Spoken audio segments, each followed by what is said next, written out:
Alors bonjour, moi mon sujet que j'ai choisi pour mon oral de philosophie était l'éthique des sports. En fait, plus précisément, j'ai choisi l'éthique du golf puisque c'est un sport que j'adore et que je pratique.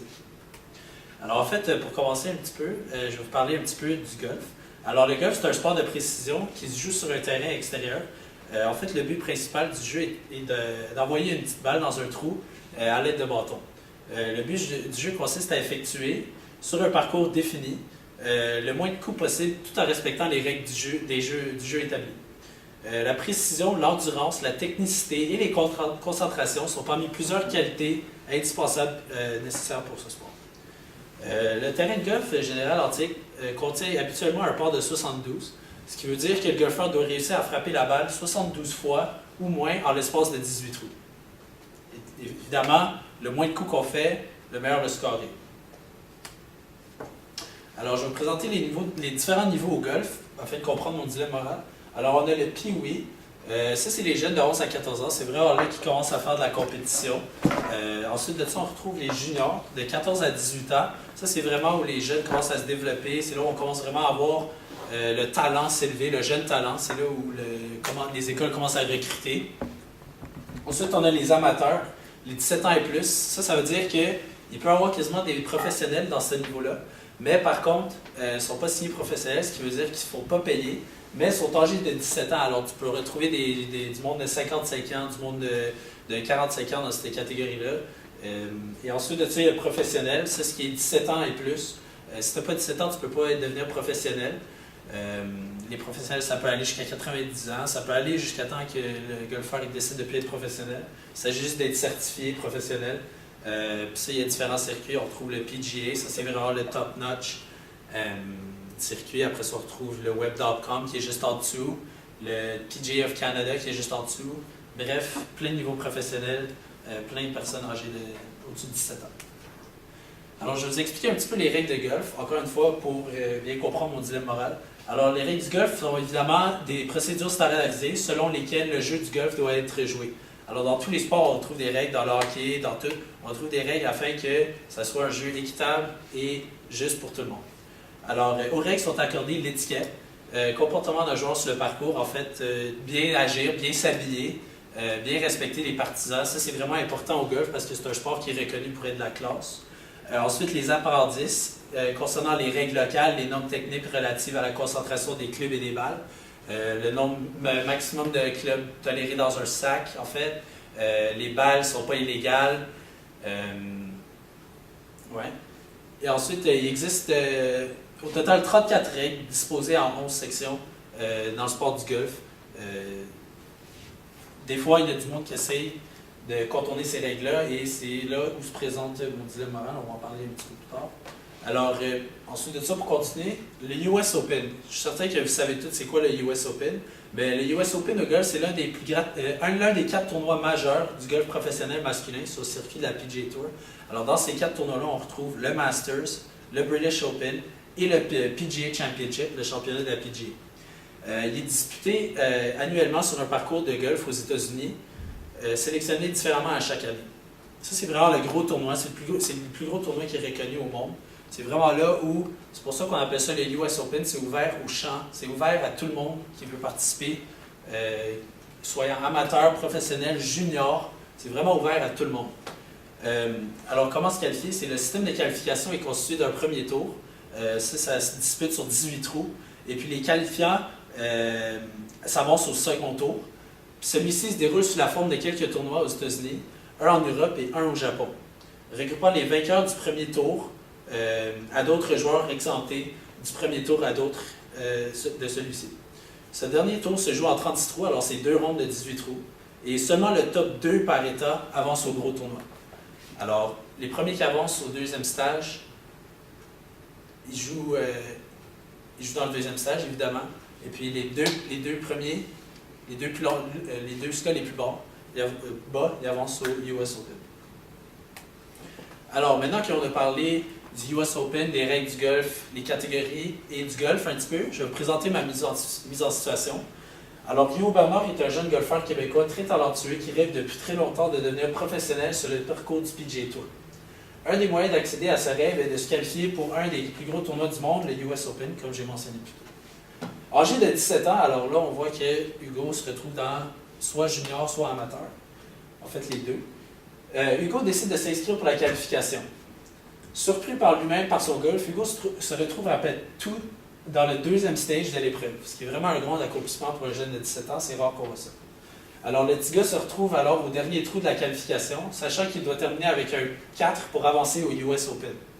Ceci est incroyable puisqu'il serait le premier Québécois à participer à ce tournoi, ainsi qu'un des plus jeunes au monde. Avec la forte pression, la balle de Hugo se retrouve derrière un arbre suite à son coup de départ. En général, lorsque cela se produit, le golfeur est chanceux de s'en sortir avec un 5. Conscient de cela, le cadet de Hugo lui propose de déplacer sa balle illégalement, sans que personne ne le voie et de jouer comme si de rien n'était. En procédant de cette manière, il aurait sa place assurée au US Open et rendrait plusieurs personnes heureuses. Alors, le dilemme qui est présenté ici, soit que Hugo il suit les règlements du jeu et joue sa balle d'où elle est placée, ou il prend le conseil de son caddie de déplacer et afin d'obtenir un clear shot, ce qui le ferait réussir à rentrer dans les US Open et créer un miracle chez les Québécois. Alors moi j'ai choisi ce dilemme moral-là parce que ça représente vraiment l'éthique du sport, surtout au golf, qui est vraiment un sport qui est reconnu comme étant honnête, classy et vraiment élégant. Alors l'éthique des sports peut être définie comme une branche de la philosophie qui se concentre sur les problèmes éthiques reliés au comportement des athlètes ainsi qu'au respect des règlements établis face à leur sport. Les valeurs et les normes qui sont présentées dans ce dilemme moral-là sont l'honnêteté, la culpabilité, respecter les règlements, respecter les autres participants et l'intégrité. Pourquoi est-ce? Alors, si on se retrouve dans le côté dilemme moral où il écouterait les conseils de son caddie et de déplacer sa balle afin d'avoir une clear shot, les valeurs qu'on trouve, la culpabilité. Bien évidemment, Hugo se sentirait coupable d'avoir triché et d'avoir volé la place d'un autre compétiteur qui l'aurait vraiment mérité. Tricher n'est pas la solution, surtout pas au golf, qui est vraiment, comme j'ai dit, un sport honnête. Alors l'honnêteté, c'est vraiment un grand rôle. Et puis les normes, ça serait le regret. Hugo, il y aurait du regret pour ses actions. Évidemment, s'il réalise après avoir fait son action qu'il a triché et qu'il a volé la place d'un joueur qui la méritait vraiment, qui n'a pas triché, ce ne serait pas juste. Alors il sentirait du regret.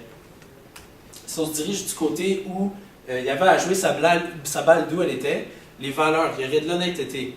Hugo ne déplacerait pas sa balle afin de respecter les règlements ainsi que les autres participants. L'étiquette au golf, c'est vraiment de respecter les autres participants le plus possible.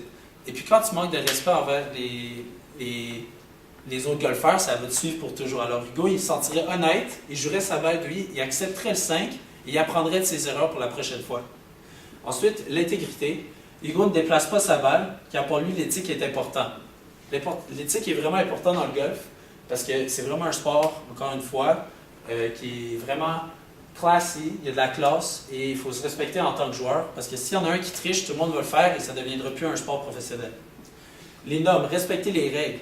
Hugo ne déplace pas sa balle. Déplacer sa balle, comme j'ai dit, c'est tricher, c'est un manque de respect envers les autres joueurs, envers les partisans qui viennent vous regarder, et c'est un manque de respect envers votre sport que vous adorez. Respecter les autres participants. Hugo ne déplace pas sa balle puisque les autres participants ne le font pas. Pourquoi lui, il aurait le droit de déplacer sa balle et pas les autres? Pourquoi lui, il aurait le droit de tricher et de se faufiler au US Open en trichant, pendant que les autres, ils ont fait leur meilleur, mais ne se sont pas rendus, mais ils ont joué de manière juste? Alors Hugo, il se poserait cette question-là, évidemment, le respect des autres participants. Ma position personnelle, moi je laisserais la balle où elle est placée et la jouer de cet endroit, malgré la malchance d'être derrière un arbre. Ruiner son futur en risquant de se faire prendre pour son action n'est pas la solution. S'il se fait prendre à faire ça, à bouger sa balle, ça va apparaître dans les nouvelles de sport, c'est plus les petites ligues, c'est le US Open. Il va se faire appeler par l'Association de golf des États-Unis, ce qui est la plus grosse, c'est ceux qui est en charge de tout le golf. Ils vont le suspendre, ça va le suivre pour toujours. Ses chances de devenir professionnel vont être ruinées. Et puis moi, je ne prendrais juste pas ce risque-là personnellement. Et aussi, je pense que Kant, il ne prendrait pas cette décision-là. En fait, lui, il dit « Je dois faire mes devoirs car j'ai l'intention de bien agir. Je dois suivre la loi. » Dans le cas du golf, c'est les règlements dans le cas du golf, on suit les règlements du golf et non la loi. C'est comme une loi. Alors, il dit « Je dois suivre la loi car c'est mon devoir de citoyen. » C'est un principe universel. Tout le monde doit suivre la loi. Même chose au golf. Tout le monde doit suivre les règlements afin d'avoir un jeu juste. Kant dit qu'il faut agir moralement en faisant son devoir de suivre la loi, car il veut suivre la loi car il a l'intention de la suivre. Ni humble, ni prétentieux, c'est tout simplement ce que je devais faire. Hugo, il doit jouer la balle de là parce que c'est la chose honnête à faire et le geste qui montre le plus de respect envers les autres joueurs. Une bonne volonté pousse la personne à faire son devoir. Une loi du devoir qui se rapporte à l'action, ce qui mène à l'impératif catégorique. Le but est dans l'action. L'action est de faire le devoir, le but est d'avoir fait son devoir. Cette loi est innée. Alors lui, il se dit, je ne vais pas bouger ma balle, je vais essayer mon mieux pour faire un 4, même si ce n'est pas très réalisable, mais au moins j'aurais essayé, j'aurais été honnête, et comme ça les joueurs, ils ne me verront pas d'un œil croche et me dire, c'est un tricheur lui, on ne le respecte plus et je ne veux plus jamais jouer avec lui. Un sentiment universel. Agir seulement d'après le principe universel. En fait, c'est d'agir de façon où n'importe qui le ferait de la même manière. C'est certain qu'on ne va pas faire quelque chose qu'on ne voudrait pas que quelqu'un d'autre fasse. Si tu bouges ta balle, quelqu'un d'autre pourrait le faire, puis ça ne deviendrait pas un jeu juste. Ça dégringolerait, puis ça serait plus. C'est ça le but du golf, c'est l'honnêteté, de jouer sa balle où elle est en tout temps.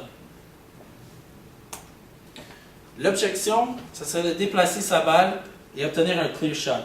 Selon Hume, même si la raison dit que ce n'est pas bon d'enfreindre la loi, tu sais que tu dois suivre la généralité et l'élever à quelque chose de plus large et plus commun. Puisque les besoins naturels de l'homme excèdent ses moyens naturels, il ne peut donc pas les satisfaire et doit vivre en société. Pour cette raison, il est primordial de déplacer sa balle afin d'obtenir le meilleur résultat pour soi-même. Évidemment, c'est le rêve de tous les jeunes garçons de jouer dans les US Open, surtout à 17 ans. Hugo, il est fort, il sait, il joue très bien, et puis c'est juste vraiment ce dernier coup-là qui pourrait ruiner ses chances de rentrer dans le US Open. Alors c'est certain que dans sa tête à lui, ça tourne, ça dit « Regarde, déplace ta balle, là, puis tu vas tellement avoir du respect après ça. Si tu joues dans le US Open, ta carrière est commencée, ta vie est commencée. C'est l'accès directement sur les circuits professionnels. Alors c'est sûr qu'il y a des petits doutes dans sa tête pour déplacer sa balle afin d'obtenir le meilleur résultat et de participer dans le US Open. Le test d'universalisation.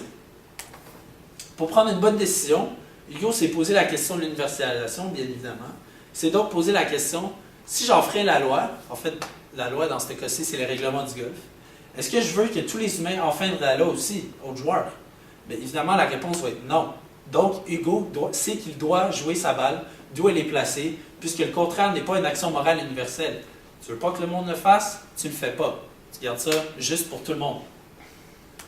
Un quote que j'ai trouvé sur l'Internet. Golf and sex are the only things that you can enjoy without being good at it. Non, c'est pas vrai, c'est juste une petite blague. Un vrai quote, c'est Golf is a game in which the ball lies poorly and the players well. C'est un bon quote parce qu'en fait, ce que ça dit, c'est que la balle est bien placée, sauf que les joueurs, eux, ils mentent à propos de ça. C'est un jeu où quand tu n'es pas bon, c'est sûr que tu vas déplacer ta balle, tu vas te donner un meilleur positionnement pour avoir le meilleur score. Mais dans le cas d'Hugo, il ne peut pas faire ça. C'est de la compétition et puis ça ne serait pas juste pour les autres joueurs. Et pour cette raison-là, ce serait une mauvaise éthique envers son sport. Merci.